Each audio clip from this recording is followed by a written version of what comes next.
Hello, guys and girlies. Welcome back to the Two Peas in the Podcast, episode 16. Please get us.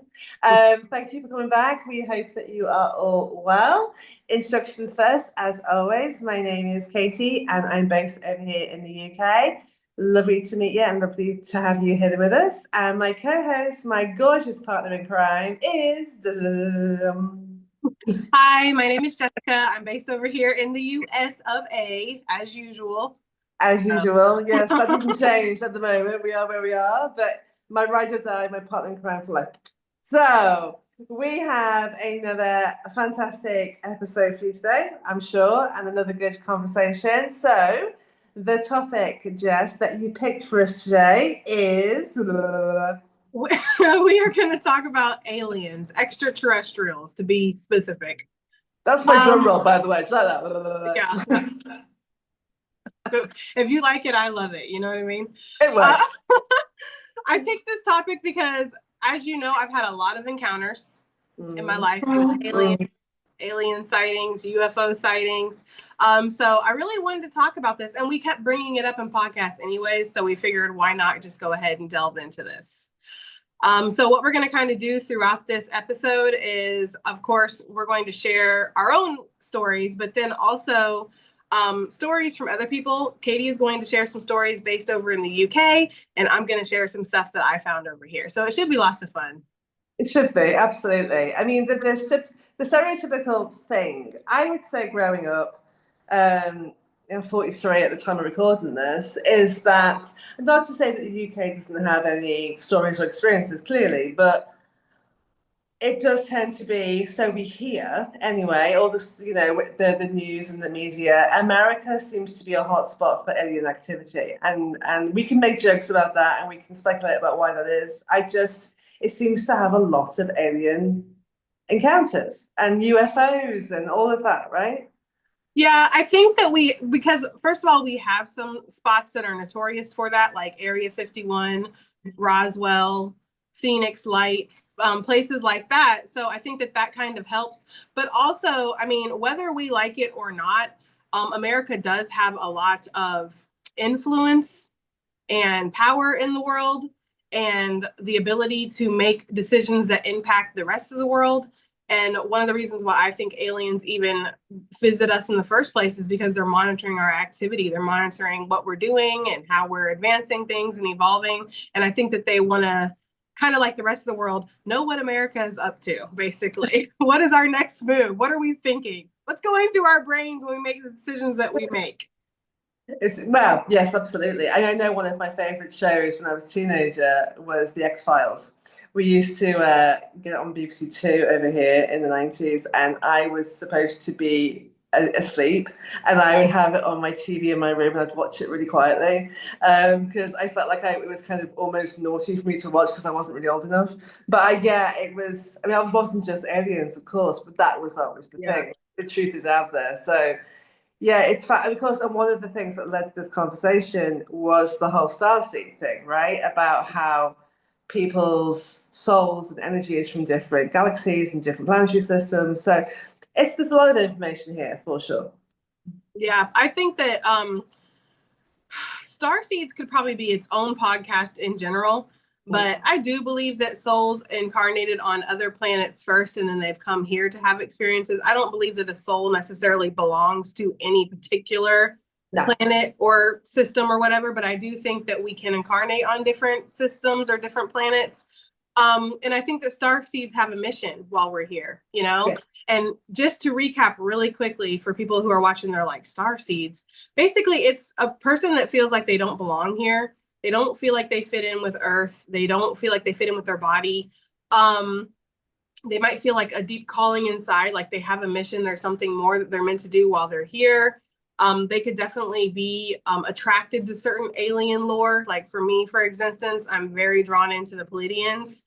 And you could even have dreams about being in other planets, being in other places, talking to alien beings, or you could have strange experiences like I have had. Yeah, so which is a nice little kind of opener. So let's start at the top, right? So how old were you roughly when you had your first experience? My first that I can remember experience was probably when I was maybe Milo's age, so 7, 8 years old. He's Wow. almost 9. But yeah, it was a very early experience, and I actually have talked about this, I'm pretty sure, in one of our earlier podcasts, but I will really quickly recap that. Um, so it was like the night before Christmas, or it was like 2 nights before Christmas, and I was laying in my bed, and I used to sleep with a radio next to my bed. And I was just, I guess because I was so anxious about Christmas the next day and excited that I couldn't get to sleep. So I was up and it was pretty late. And I was just listening to the radio, and the radio was playing a song.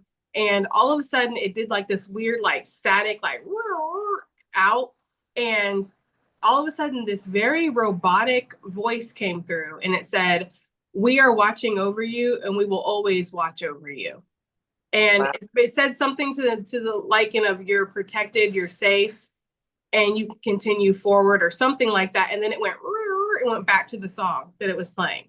And I get goosebumps even thinking about that, because it's one of the most surreal moments in my life, where I'm just like, even at 8 years old, I'm like, my brain recognized that that wasn't normal for it to happen with the radio. So yeah, that was my first. Then I do believe that was aliens. I just, because I've had paranormal experiences, I've had ghost experiences, as we've talked about. I've had experiences with my spirit guides and angels and things like that. But that just felt so alien, with the electronics, the robotic electronic type voice that came through. I don't know. So how did you tell anybody about that? And how did you feel? I've told you, and then of course the world with this podcast. No, I mean at the And probably time. When you I were probably told like a few friends like on the phone, but no, not okay. it's not something I really share. Like, hey, by the way, when I was 8 years old, a voice So came through the radio. when it What? happened when you were 8, you didn't tell anybody. No, I didn't tell my parents. I didn't have the most like open household where we could just talk about things like that. I was kind of like spending most of my childhood, not to shade my parents, but I was spending most of my childhood trying not to piss my dad off, Yeah. to be honest. So it was kind of and trying not to make any problems, trying to be as silent and as invisible as possible, if I can just be honest. Yeah. So yeah, I didn't, tell anybody about it. I might have told my mom later in my life, but I can't remember if I did. Wow. How did you feel when it happened? Were you frightened? I was startled, I remember feeling, because it was not normal for that to happen. No. But I also felt like comfort, because I remember thinking to myself, wow, like I must be special if there's something looking out for me, Yeah. Because again, when I was younger, I was trying to just feel invisible and stay invisible and not make any problems. So to have something kind of come through the radio and be like, you're special, we're here, we're watching over you, we're going to always watch over you. I was like, it felt like, okay, well, that can't be bad. No, and certainly that's the thing. I think the nature of the message helped you to not feel frightened. I think if it was like, "Hello, Jessica," I think you would have pooped your pants, right? It would have been like, I'm here to dominate you and we are going to take over the world, right? Like it would have been something like that. I would have been like, okay, you know? But to be honest, like growing up, I had experiences like paranormal experiences and stuff, but it was kind of just something we didn't really talk about that much, to be honest, with my brother, because my brother, he was having a lot of paranormal experiences growing up, and very terrifying ones, where to the point where he slept in my mom and dad's room for a very long portion of his childhood. The focus was kind of on him when it came to that stuff. And again, my whole goal growing up was to be invisible. So, which is sad, but true. So yeah. Absolutely. It's really fascinating because, as we spoke about before we hit record, I've not had experiences with alien encounter. I've certainly seen things not directly, I've seen things in the sky, which, and we'll get into the stories where I can't necessarily say for sure what it is. But I know that, and this is one of the reasons that people are skeptical, is that the military do have lots of different aircrafts and stuff that we don't necessarily know everything that's going on with them. So sometimes my brain, because my Libra brain goes, well, is that UFO or is it I mean, UFO is unidentified flying object, right? So technically, yes, it is the UFO. But from an Exactly. alien perspective, is this human or is this something that is otherworldly? And I can't say for sure. Yeah, I think that because I've had a couple moments like that where I've looked up in the sky and I've seen something. Like one time I was driving and I saw like this little like silver ball. Yeah. And it was often, it was like a ball. It wasn't a plane, it wasn't a helicopter, it was a ball. And it was just kind of like sitting there. And then it like went away like really quickly, almost like just like zoom like that. And I'm like, what was that? But when things like that happen, I kind of just listen to my intuition. Yeah. Like, what is the first thing my intuition is telling me? You know, because yeah, Yeah. like you said, a UFO is technically an unidentified flying object. So that's, you did see UFO, really. Yeah, absolutely. Absolutely. And of course, as with everything else in this world, especially anything paranormal or supernatural, Hollywood has a massive part to play in all this, right? Yeah. Like you say about America's influence. So aliens tend to fall into two camps, right? The first one is the more Disney-fied, Pixar, E.T. kind of cuddly companion, right? But Yeah. they're rare because the second camp is dominant, which is they want to take over the world. Yeah, well, yeah, and like the Alien, like the movie Alien, where they basically, you know, are not great. And then of course we have Predator. Yeah. Yeah. Which is Or one of my even like, favorite series. I love the Predator movies. I absolutely love the Predator movies. Like literally, I could watch those all the time. I was going to say that the absolute, as a Brit to an American, the absolute, of course, classic is Independence Day. Yes, which is another awesome movie. Yes. You know, I feel like, which honestly, like the Independence Day aliens and Predator aliens kind of look alike. I feel like in Hollywood, the thing is that anything that you can dream up in your imagination might be real. Like that's how I feel. I feel like just because we're not, it's not on this, in this dimension or on this planet or in this time, doesn't mean that it's not real somewhere, you know? And I feel like it's extremely closed-minded and even borderline ignorant to think that we are the only things that exist in anything. Like there's got to be more out there. I agree. You know, so I kind of feel like, yeah, we have these things inside of us, this imagination, because it's real somewhere. So I don't know, which is kind of terrifying considering the things that we can think up as humans. Sure, but I think that the dominant characterization of aliens that has been given to us is probably very limited. I would agree that there is beings out there that look like that. Sure, you know, the kind of very large head with the really large eyes and the gangly, very tall with long, thin limbs. Mm-hmm. Yeah, I get that. Probably there are beings like that out there for sure. But I also think it's quite narrow-minded to say that that's the only way they can appear. And I think it's very likely there are very limited senses because human beings have very limited senses. The problem there are beings who we couldn't even necessarily see with our own limited capacities, right? Yeah, well, I think that there are different alien races, and I think that some are more hands-on than others when it comes to visiting Earthlings. So the ones that we hear the most about and we see the most in, you know, movies are the Greys, right? Yes. So the big eyes, the gray skin with the gangly arms, and we have the tall Greys and we have the short Greys. And apparently the short Greys are not a problem. It's the tall Greys are the ones that abduct people and probe people and do all that stuff, and they're kind of have nefarious intentions. If anybody is interested in learning about the different alien races, all you have to do is do a quick Google search, or you can look on YouTube, and there's literally videos that will tell you all about them. So I think that they interact with us the most, the Greys do. So I think that that's why we hear about them so much. However, there are different alien races, I believe.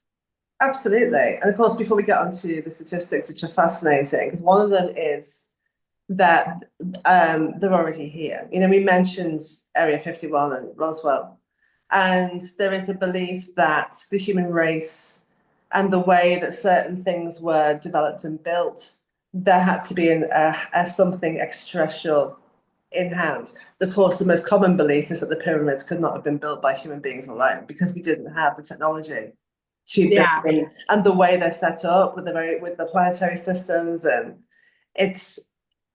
To me, there is something in that. Am I saying completely that, aliens have been here and have been part of the human race's evolution? I don't know because I can't prove it, but I think there is definitely something in that. Well, I mean, I wouldn't discount human ingenuity because we are actually ingenious sometimes with our creations, especially more indigenous cultures, tribal cultures, ancient cultures. I mean, the pyramids in Egypt had electricity that came off of the sun and mirrors that they had light down there.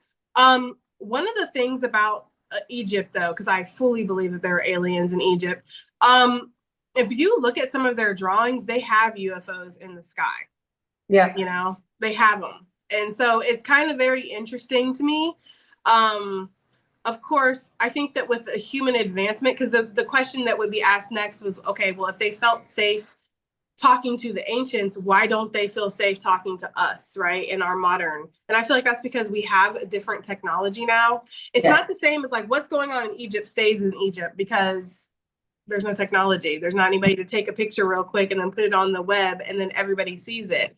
It's kind of like what's happening there is happening there, and it's very secluded.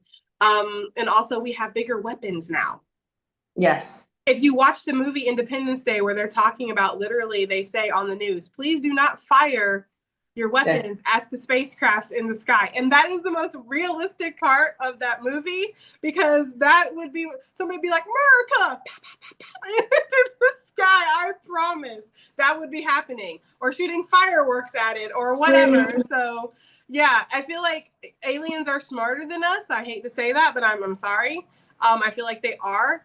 And I feel like they understand their limits, and they understand they're dealing with the equivalent of possibly toddlers. I was giggling about Americans going out with guns and shooting the spacecraft. Right? Happy 4th of July. That is the most, of all of the things, that is the thing that would happen, right? I'm not trying to call my people out, but y'all know. Okay, y'all already know. Let's just be real for a second. So yeah, it's very interesting. I'm gonna let you start with your stories over there, or statistics, or whatever you have. Yeah, statistics first. So yes, these are from a YouGov survey, so it's all like very official, very government based over here. So this is fascinating. This is recent as well. 75% of Britons believe aliens exist in this country. Higher number than I thought, but yeah, we're quite a small country. So that's quite good. I think there's like 74 million people in this country. Anyway, and 32% believe intelligent alien life has visited Earth at some point. Okay. 14%, so 1 in 7, believe that Earth is the only life-sustaining planet in the cosmos. Now, there is a thing called that we are on Earth in what's called the Goldilocks zone. Right, so that we are close enough to the sun to get the benefits of it, but we're not so close that it's going to essentially fry us, which of course with global warming is obviously shifting, but we're in this space. So and there's the right gases in the atmosphere, and there's water, of course, which is a big thing. So for life-sustaining planets, they seem to be rare, especially to sustain human life anyway. But again, that's limiting aliens' capacity and what they need for survival, right? Because of course we're assuming that aliens need the same things that we do, and which is kind of limited, right? Yeah. And that's the thing too. I feel like humans can be very egoic. Yeah. And we think we're the smartest. We're the only ones here. We're the only ones that, it's just kind of like we have not, any kind of person that studies space, like if you ask NASA or whatever, they will tell you space is vast. Yeah. We have not even touched a fraction of what is out there. We don't even know how vast it is or how far it is. We've only been able to go so far. We haven't even as humans been able to discover all of our oceans, let alone space. So to think that we are the only ones, I think is a little egoic. But those statistics are kind of crazy, though. I would never have thought that many people actually believe. Me too. I was surprised. I was. So yeah, 1 in 6, 18% think it's unlikely alien life exists. So yes, it's 18%, so it's low, but it's significant, right? So it's not like 1%. 1 in 5, it is plausible aliens have visited Earth in the last century, that life forms contributed to early human civilians, or some Earth species descend from aliens. Okay. Yeah. Yeah. So that kind of covers it, which I thought the last one was really interesting. That some form of life, not necessarily humans, but some form of life on this planet, so some form of alien life or plant life has descended from aliens. I can think of one animal right off the bat. Platypus. What I is was that? gonna, yeah, platypus and What axolotl. is that thing? Have you seen axolotl? They kind of look a bit alien as well. Yes, they can. Actually, I didn't even realize that axolotls were real until like maybe a year or two ago. I literally thought it was something that was made up for like anime or whatever. I had no idea that that was actually a real thing. So there you go when it comes to that. That's Yes. so crazy because when I did my research, I don't have statistics, by the way, guys. I just have a couple stories. But when I did my research, it said that like 1% of Americans believed in aliens, but yet we have the most experiences, which is just proof positive that we could see it right in our face and we're not going to believe it. It's just the weirdest thing. Yeah, fair. I'm not trying to, I feel like I'm shading America in this freaking podcast, but I'm just like, I don't understand that. But you're allowed to. Like, if I shade America, people are going to come for me because they're going to be like, "God, to you that you're a Brit," but Yeah. you're American. You're allowed, right? Yes. It's like anybody else. Allegedly. It's like anybody else shades our children. We'll come for them. We can shade our own children all day. It's like, right? Yeah, I know. So one of the arguments about aliens is the lack of evidence, right? Which again is up for debate. But in terms of the stats, 38 to 39% believe human tech is not advanced enough to communicate with aliens at the moment. 16% believe aliens choose not to communicate with us. Which, hey, I believe that one. They're like, yeah, we're good. And 1 in 6 believe aliens disprove the existence of God, which is fascinating, right? That's so weird because it actually says in the Bible that I think it was Jesus that said that we aren't it's his only sheep or something like that. There's a quote in the Bible that says humans aren't the only sheep. Well, what else is the sheep then? Right? Yeah. Like, I know, but we know there are certain, again, there's shades, there are certain religious people that like to cherry pick. So yeah, well, I don't know about that. I think that again, this is a very egoic statement to think that we are the only ones that have a God and God only exists for us and God only created us. Again, humans put which is one of my most frustrating things about humans is that we put limitations on the divine. yes, we limit the divine, and that's yeah. just the divine is limitless. Yes. So I find that to be very interesting. And what was I going to say? I was going to say something else. What was the second statistic that you read? That's yes, 16% believe aliens choose not to communicate with us. No, it wasn't that. I don't know. I forgot. Oh well. Anyway, one memory, although I don't have, sorry, before we jump into the stories, one memory that does stick out, although I've not had alien encounter in the same way. When I was a teenager, the guy I was seeing was really interested into all this stuff. And at the time, you could set up your computer to help an organization based in California that still exists. It's called SETI, SETI, which stands for the Search for Extraterrestrial Intelligence. And then looking at radio signals. So you can set up your computer, I don't know if you still do that, to help the search. And to then look at the radio waves that are coming in, see if there's anything abnormal. And so I remember looking at that and being like, this is fascinating, and see if we could see anything a bit weird or a bit like, So it's clearly been part of my life to various degrees, just as much as yours, just a different way. Yeah. That's interesting. That sounds a little cute. Yeah, I know. Nerdy cute. We love a nerdy guy. There's nothing wrong with that. I love a nerd. I love a geek. I love people that love what they're interested in, as we've already talked about. That's one of my biggest turn-ons for people is like when they're really into what they're into. I remember what I was going to say. Evidence. Yes. Evidence is such a subjective thing because what one person will see as evidence, another will see as, well, that's not true evidence. There has been pictures, there's been photographs that have been proven that they weren't altered, that they are real. There's people that have had experiences, which if you're going to discount somebody's experience, well, then I guess, okay. But if that person, it's real. Some of the stuff I'm going to talk about, some people would probably say, okay. But to me, there's no other way to explain that. So to me, it's very real.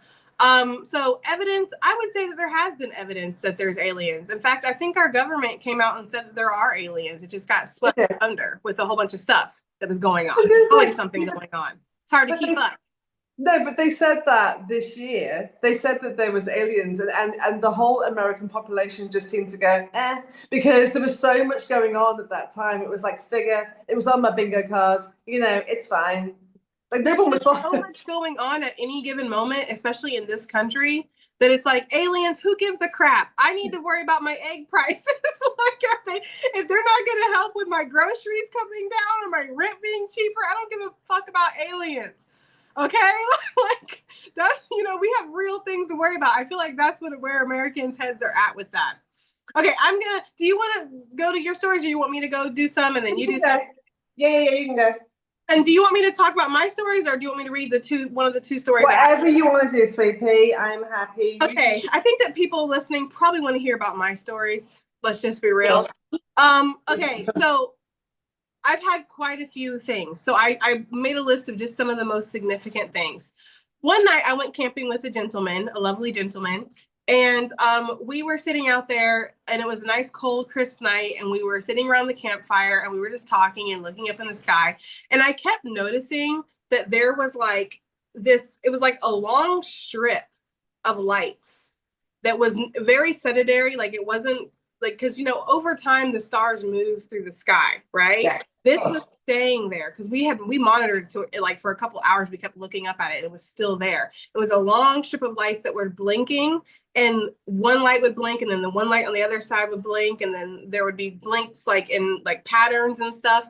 And again, could have been some kind of technology that we don't know. Could have been a plane. Who knows? It wasn't a plane for sure, because it was sitting in its same spot. But it could have been a satellite or something that we don't know about. But the way it sat there, it just felt really like it was observing us or observing something. So that was one of my things that I've had. I've also seen things in the sky sitting outside of my home.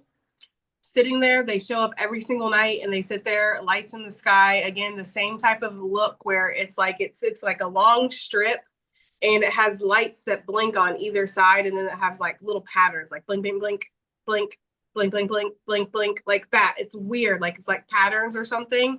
And so I've seen those outside my house a lot.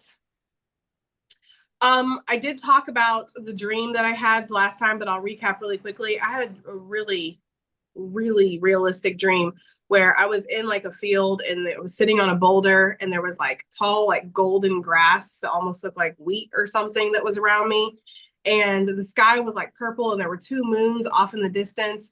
And this guy, I'm assuming was a guy, I don't really know, came up to me, and he had very long blonde hair, and he was wearing like a blue suit. He looked humanoid, but his eyes were a little bigger, and you could tell, like, if you were to put him next to a human, you'd be like, okay, there's something different about him.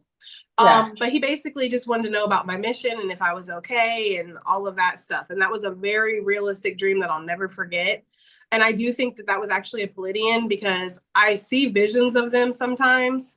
And like my guides will show me visions of like very tall blonde beings that always have like these bigger eyes than usual. I don't know. So I connect with the Pleiadians, but that's a really significant experience. Now, there was one experience I wasn't sure if I was going to share, but I'm going to share half of it. Yeah. Because the other half, Katie knows the full story, but the other half of it is a little too personal for me to share on here. But I woke up one morning half naked in my bed. My pants were on the ground, and my shirt was on inside out and backwards. Okay. And there was something else that happened that kind of led me to believe that something had happened to me. And I really don't know how to describe that or explain that experience. It felt really weird. It felt like something had happened to me. like that I couldn't explain. And granted, guys, I live with my kids. I live alone. You know, if somebody had come in and did something to me, I would definitely have woken up and remember that. So the fact that I don't remember what happened or how my clothes were like that. And I'm not a sleepwalker. I've never been a sleepwalker. But the fact that my shirt was on backwards and inside out, it was almost like I had been tried to be dressed, but it didn't work out right for whatever reason. That's probably one of the weirdest things that I've experienced, and it hasn't happened again. Yeah. But I don't know how to describe, I don't know how to explain that.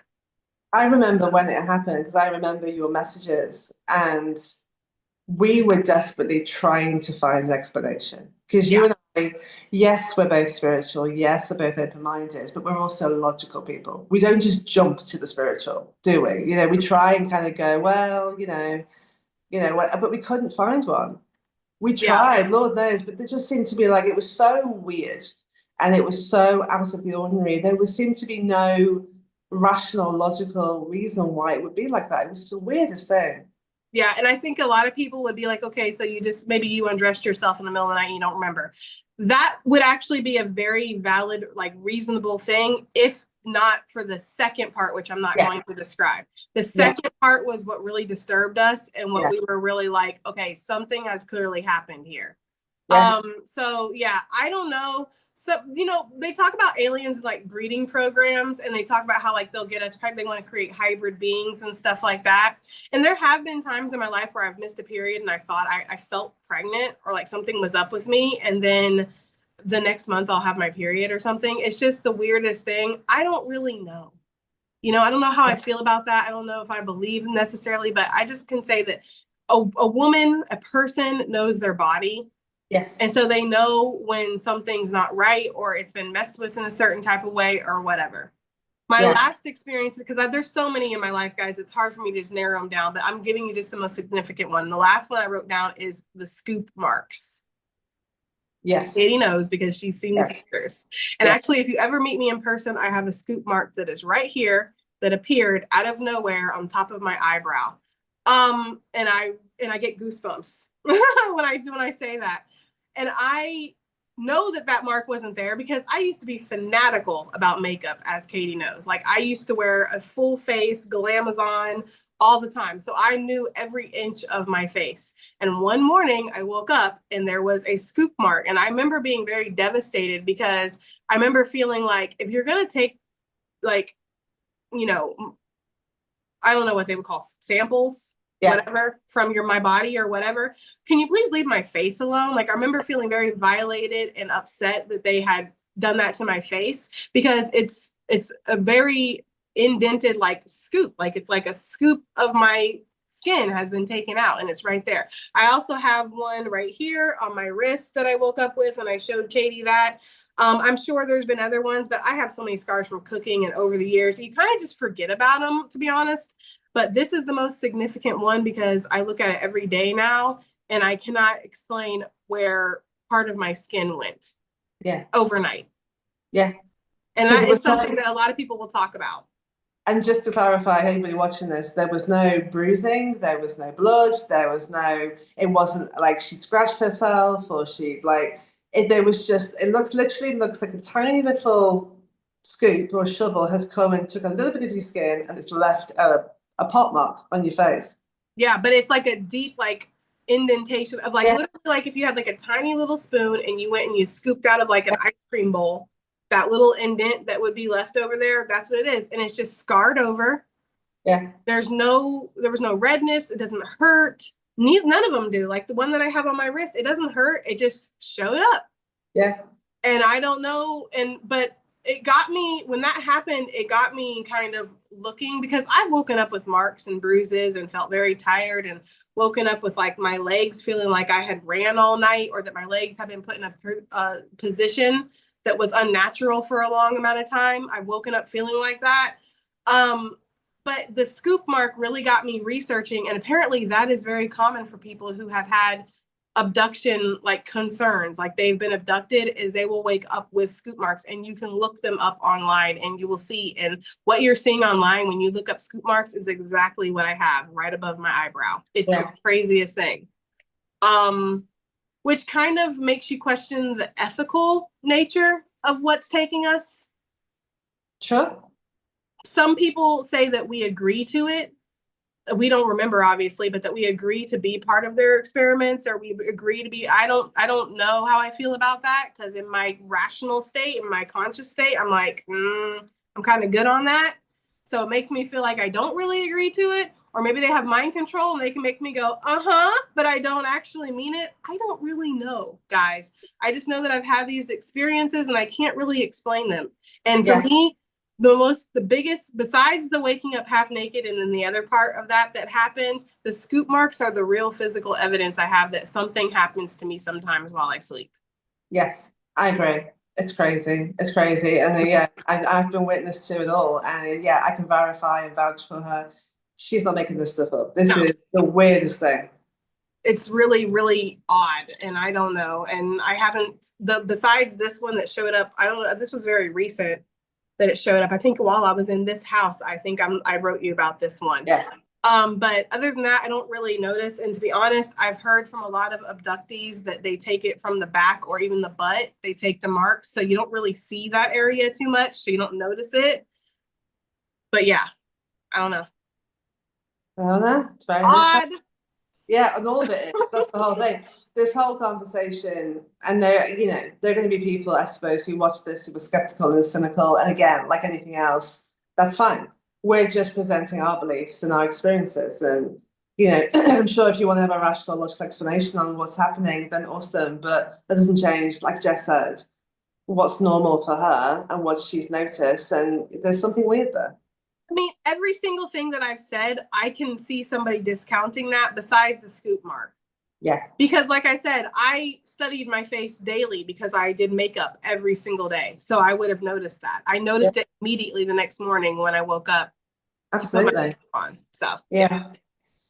So let me kind of I'll read you one of these stories I found. This is a website called artangle.org.uk, and this is people's experiences from around the world, but I literally obviously focus on UK stories. So this is what I'll read out. It's not too long. I am a graphic designer with a good visual memory. What I saw was visually very vivid, but it doesn't make much sense. However, it may have been the most important thing that has ever happened to me. In November 1980, my wife and I were driving north of Dundee, which is in Scotland, when I suddenly saw a blue light pointing at our car from the sky. After that, I have a fragmented memory. We both have a fragmented memory of some bizarre events, but there are a lot of gaps. Basically, somehow we lost about an hour's time. I remember seeing a hairless, tall, man-like being in a blue robe. He was looking at us, inviting us aboard his craft telepathically. His costume struck me as absurd. He was the leader in a blue cape. The cape looked stupid, illogical. He was mentally luring us up to a spacecraft. Somehow, the next thing was we were on board a ship of some kind, being examined quite painlessly by another being wearing a yellow robe with a ruffled collar, also somehow completely absurd. Suddenly, the examination process turned nasty. I felt my mind was being forcibly invaded. I had no control. My brain felt like there was a tunnel that goes through my mind to theirs. Our minds were connected. It could have been a tube or a tunnel of light grey-brown. It was horrible. It pulled everything out of my head. There was terrible sounds, piercing, high-pitched. My thoughts had turned to goo, but I could see them visually. They had my mind, but I still had it too.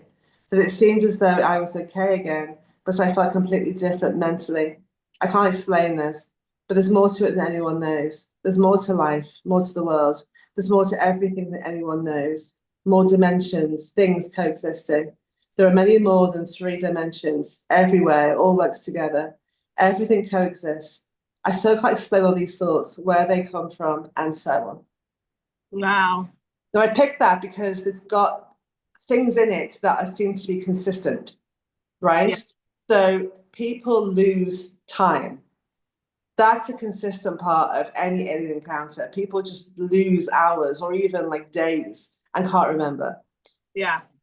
that there's memory bits, but there's also memory gaps is also very common. And also telepathic communication seems to be very common as well. Yeah. Yeah, that's something that I saw a lot of in the stories was losing time.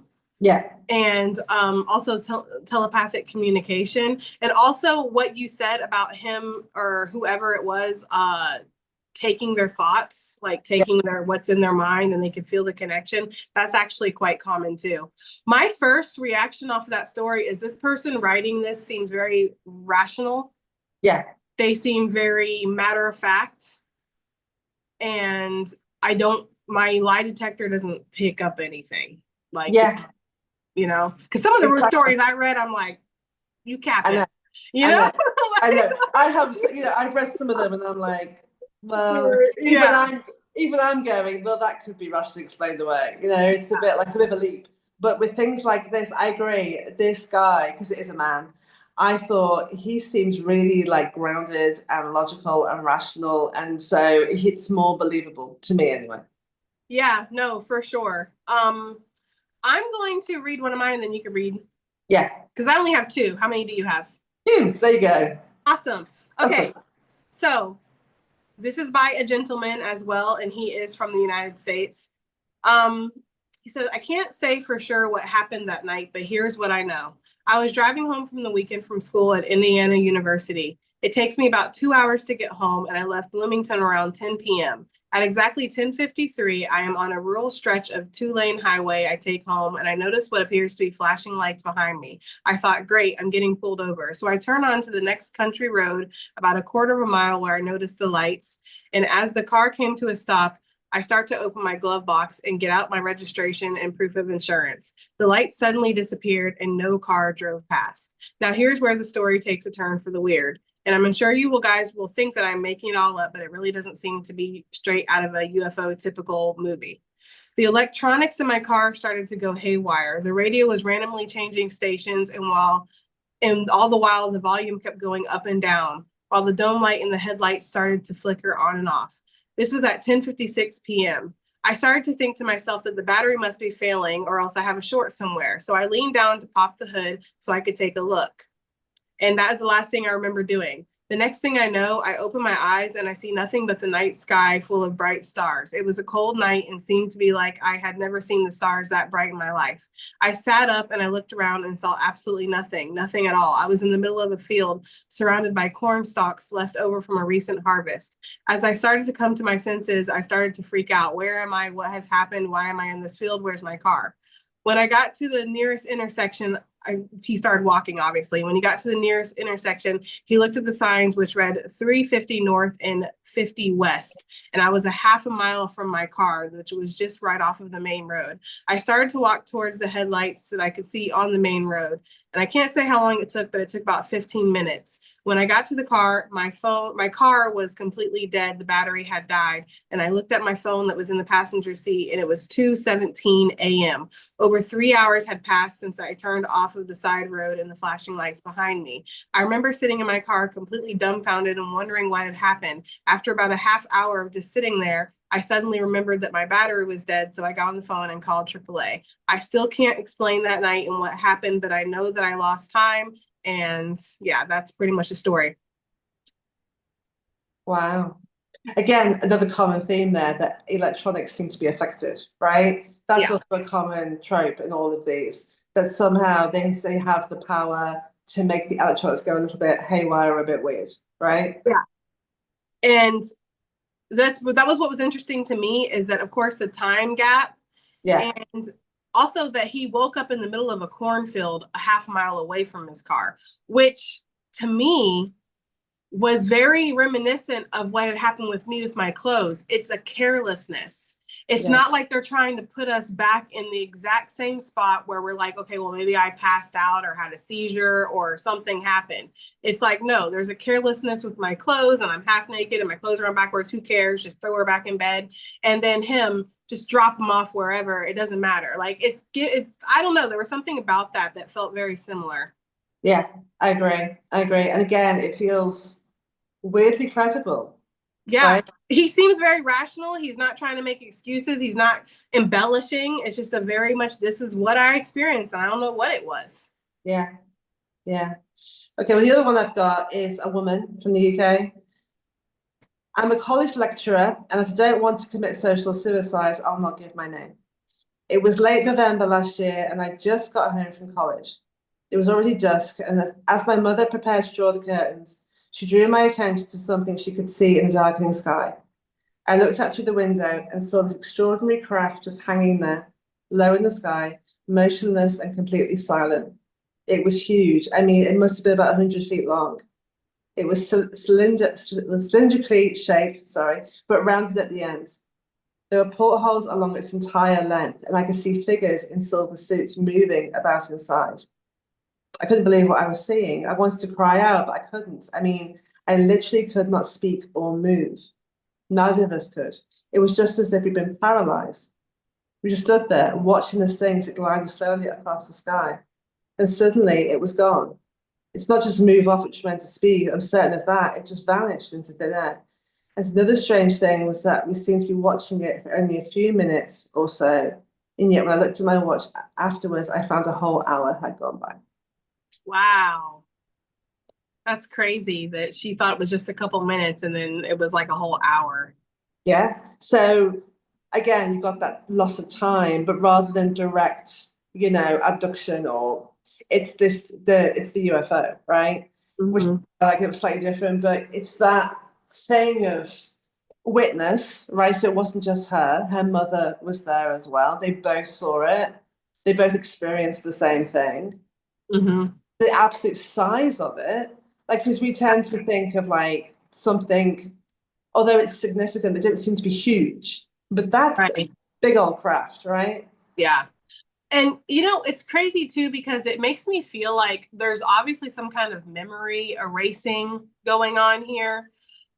One could even say, I mean, for people who get taken up on the craft and they feel like they're experimented on or something, there could be something like possibly a drug or a medicine that does that. I mean, we have things. We put people Yeah. on anesthesia, we pass out, we don't remember it. You can be in and out and remember certain things. But I don't know. I don't know. I feel like aliens are more advanced than humans with their technology and possibly even their medicines and stuff, if they even need that. So there's something there with the erasing of the memory. It just really seems to be in Which again it. comes back to ethics and consent, Yeah. right? Because it reminds me, I've watched, I have children, so we watch occasionally on YouTube those funny videos of people who've had like wisdom teeth removed under anesthetic, and then they come around and they're all dopey and Yeah. stuff. Well, if you give consent in that space, is it really consent? Yeah, that's why I'm just not sure because when I think in my rational mind, I don't think I would agree to have a scoop mark taken out of my face because I was very upset about that. I was Absolutely. also upset about the other thing that had occurred to me. So Yeah. to me, it's kind of like, is there consent? This is a perfect moment for me to say there is a movie that I am recommending, but also at the same time not recommending. Okay. Because this movie is one of the movies that has terrified me. It's called The Fourth Kind. And if anybody is interested in watching that, it is about alien abductions and encounters and what happens. It is a horrifying movie, very realistic, not like the Hollywood, like whatever. And it's apparently based off of true stories in Alaska. So it is, and it is incredibly creepy. And there's apparently like real recordings in the movie, and they are disturbing. So if you want to watch it, anybody, I would suggest watching it in the middle of the day with the lights on, sunshine coming in, because if you watch this in your room at night, you are going to be terrified. At least maybe this is just me, but I was horrified when I saw that movie. I was like, oh my God. If that's what aliens really are and that's how they really are, that would make a lot of sense for why we actually don't consent. So and again, it's not like you see like alien beings and it's freaky. It's weird. Anyways, I'm going to go ahead with my next story, which is my last one. This is my honest story, and I can't really tell you that I have proof because I don't, but this is what happened to me. I was living out in the country with my girlfriend's family when I was 19 in Eastern Canada. She went out with her friends one night and I was alone in the house with her mom since her father worked nights. I was upstairs reading a book when the dog who was tied up outside started going absolutely nuts. I figured there may have been another dog on the property and maybe that they were fighting, so I ran downstairs, threw on my boots, and went out there to break it up. When I flung open the door, I got goosebumps immediately. What it seemed like every dog for miles around was barking, yelping, and howling. I barely had time to think about what the hell was going on when I saw an object floating above the tree line, which is probably about a half a mile to a mile away. I can only describe it as a disco ball, which is what I saw in the sky one time. That's why I picked the story, because that's exactly what it looked like. It was round and about the size of a pencil eraser from that distance. It would float to the left, right, and slightly up and down. And it would do this for maybe 10 seconds and then disappear and then would reappear a second later in a different spot. It did this about 6 times, enough that when it disappeared, I would start scanning the tree line to see where it would reappear next. It was completely silent. I ducked my head in the door at one point to see if my girlfriend's mother saw this, but she was asleep on the couch. I think I even called her name out once, but she didn't wake up. I didn't want to go inside to rouse her for fear of missing out on this experience. The last time the thing disappeared in the exact spot that it blinked out, a teardrop shaped light from the sky and then shot down straight behind the tree line. Sorry, guys, I didn't write this. I'm reading somebody else's writing and it's not the greatest sometimes. Anyways, I stood there for a second trying to figure it out what I'd actually seen, and maybe I was hallucinating, but almost on cue that it gave me proof that I had seen it, I heard voices and I looked down the road and saw that a couple had stopped their car and they were standing outside of the road watching the very same thing that I had been seeing. I couldn't hear the actual words that they were saying, but there was clearly surprise in their voices and they were pointing.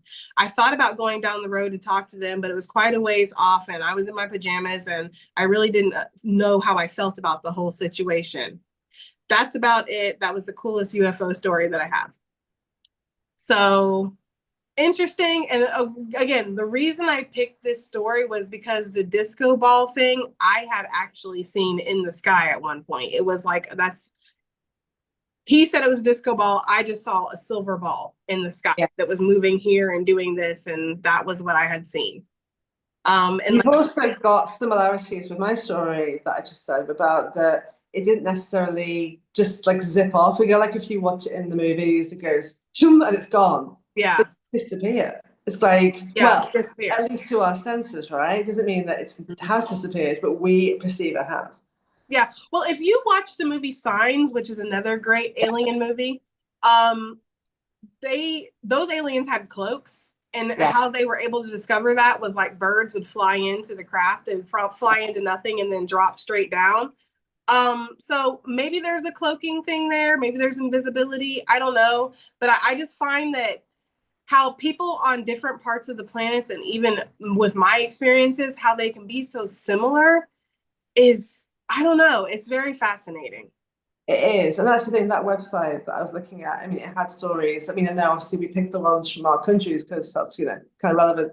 But they had stories from Asia, Australia, like it's Russia, like that. This is not just a UK US thing, and these stories there are things in them that are consistent, which says to me that you can't have people from all over the world making up this. You know what I mean? It feels like there's too much here that's consistent to say this is happening. Yeah. Well, I mean, bottom line, do I believe in aliens? Absolutely, 100%. Can I prove they exist? No, but I also believe in spirit 100%, and I can't prove that it exists either. The only way I can say that I have had that reaffirmed in my own faith is by the experiences that I've had with spirit in my life, and it's the same with aliens. I've had experiences I can't explain, so therefore that has helped me with the credibility. But, it's either way, I encourage people to have an open mind, and it's fascinating dinner talk, if anything. It's fascinating to talk about it. It's fascinating to talk about something other than the taxes or the fucking weather. So, you know what I mean? I'm just saying, basically. Anyways, that has been this episode, and it was awesome. I can't wait.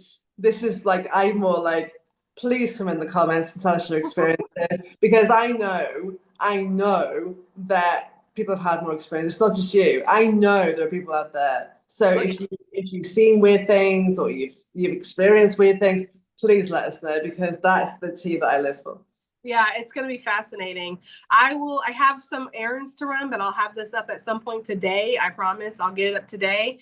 And yeah, I look forward to hearing everybody's thoughts and experience. Yeah, yeah, definitely, definitely. Oh, it's great. I knew it would be a really interesting conversation. So Yeah.